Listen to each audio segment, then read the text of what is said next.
சேகர் கூட சொல்லியிருந்தாரு ஒரு 1 வீக் கிட்ட வந்து லீவ் விட போறாங்க காலேஜ்.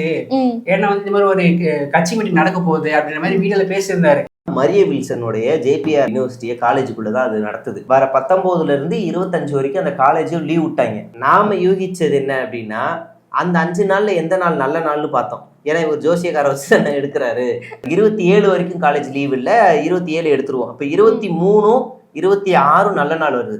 மேக்சிமம் 80% வந்து 23ஆம் தேதி நடத்த வாய்ப்பு இருக்கு. எனக்கு தெரிஞ்சு இந்த தகவலை கட்டுறதுக்காக தான் 1 வீக் லீவ் விட்டுருப்பாங்க நான் நினைக்கிறேன். சேகர் அப்புறம் வந்து சொல்லியிருந்தாரு இந்த மாதிரி ஒரு விஷயம் நடக்க போகுதுன்னு சொல்லிட்டு. இப்ப எனக்கு வந்து சேகர் அப்புறம் மேல ஒரு டவுட், அவரை வந்து ஒரு டிஎம்கே கைக்கூலின்னு சொல்லிட்டு சொல்லினே இருந்தாங்க. இப்ப எனக்கு வந்து ஏன்னா பொதுச் செயலாளர் புஷி ஆனந்தே வந்து முன்னாடி நாள் தான் வந்து ஒரு அறிக்கையை வெளியிடுறாரு. அப்படிலாம் சொல்லாதீங்க, உடனே அனில் குஞ்சிலா வெளியே நின்ற போறானுங்க, அதெல்லாம் வந்து பப்ளிக்கா சொல்லாதீங்க. இல்ல கட்சி ஆளுகளுக்கே இது சொல்லல இந்த மீட்டிங் நடக்குது அப்படிங்களா? நம்ம சோர்ஸ் ரகசியமா கேட்டு வாங்கியிருக்கோம். இப்ப எனக்கு டவுட் வந்துருச்சு, எல்லாருமே நீங்க அவர் வந்து டிஎம்கே கைக்கூலின்னு சொல்லாதீங்க, அவர் வந்து ஒரு டிவிகே கைக்கூலியா இருக்குமோ, அவருக்கு டிவிகே கூட வந்து எனக்கு அந்த மாதிரி ஒரு டவுட் இருக்கு. நம்ம வரட்டும் விசாரிச்சுக்கலாம்.